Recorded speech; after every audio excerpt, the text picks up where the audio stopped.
I think the biggest surprises are behind me.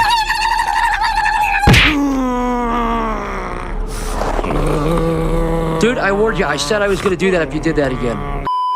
When you think of an analog horror series, what's the first thing that comes to mind? The Mandela Catalogue? Vita Carnis? The Index? Okay, maybe not that one. But what most of these series have in common is a lot of kills. And to have a lot of kills, you need something to do the killing. So in this video, Ben 10 is going up against some of the more iconic analog horror villains seen in the modern day. Now, in all honesty, most analog villains are, well, I don't even need the Omnitrix to kick your ass. Ben has shown superior feats to most of these guys and tanked worse stuff. I mean, you have analog Spider-Man, Batman, the Painter, the animatronics from Walton Files, the Man in the Suit, etc. Most of these guys don't have much else other than wall level scaling and maybe some levels of superhuman speed, while Ben is dodging lasers, fighting building level characters on the daily, just in base, and that's still kinda underestimating Ben. To actually get started with the more crazier villains, let's get into one of my personal favorite series, the Vita Carnis. How will Ben go against the Vita Carnis creatures? Well, this is probably one of the more versatile series, having multiple different species to work with. First, we can remove the trimmings and meat snakes because they don't pose much of a threat, or at least that's from what we've seen. However, the mimics we could definitely talk about. These motherfuckers are capable of bashing through doors, ripping people apart, and further evolving into physically stronger and uncanny forms. The harvesters are creatures that dig themselves into the ground and use their roots to poison anyone who steps on them to either paralyze them or straight up kill them. The hosts of influence are much bigger creatures that release hypnotizing spores that can brainwash animals or humans for 36 hours to basically lure them like a moth to a flame. The monoliths are huge motherfuckers that just stand around and don't move and are seemingly harmless, so maybe they're a non-factor? And finally, the singularities. Not much is known about them besides the fact that they turn corpses into the crawl, which is basically a living fungus. I feel like the singularities and monoliths are connected because, well, there's 7 of them each and only 7. And if you did any research on my channel, you would know that I'm a fan of using numbers in ironic ways. Some of you know. Some of you. Okay, with that out of the way, how does Ben actually survive this? Well, for starters, Ben is physically strong enough to just brute force his way through them, and even the low tier aliens have shown at least building level capabilities. But with no corpses to mutate, no moving, and no hacks, it really just leaves the harvesters and the hosts of influence, both of which are creatures that stick themselves into the ground and barely move. First, the harvester traps anything that steps on it, but if its flesh lump is damaged or destroyed, it would kill it, so Ben just needs to cook it from a distance.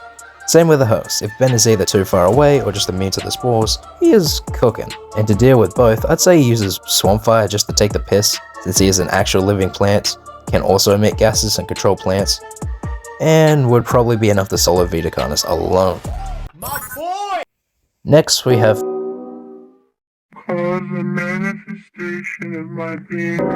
who might actually give Ben some trouble. For those who don't know, phen is a being that can cause many victims who have seen his broadcast paralysis and make them hear sounds which could make them go insane. Which, by the way, is not the last time you're going to hear this. Since we aren't giving Ben prep and it's a random encounter, Ben is going to fall for the trap and be paralyzed for the rest of his life. If Ben doesn't have master control, nor a way to even touch the Omnitrix, how can he clear this tier? That's the neat thing. He actually can, but it might take some time, because even when Ben doesn't have control of the Omnitrix, he can function without him, so really the Omnitrix can just move his hand and transform himself. And because phen is actually a being in the mind of the victim, Ben could just turn into an alien that either doesn't have a brain or has high defenses that no human does, or one that can move their body, or I guess cloning would work too, since it has been shown Echo clones can be unaffected by some issues like this, while other clones can be. To defeat him though, Ben just has to find a way to shut down the broadcast or something.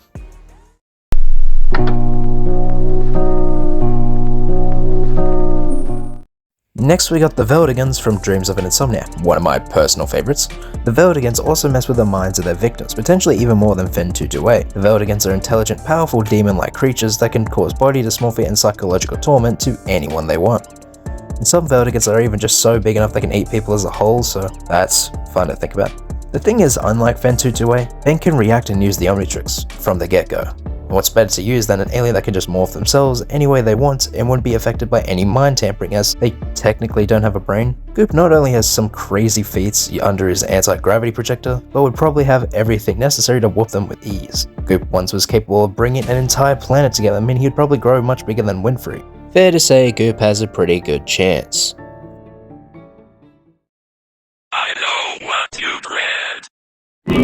And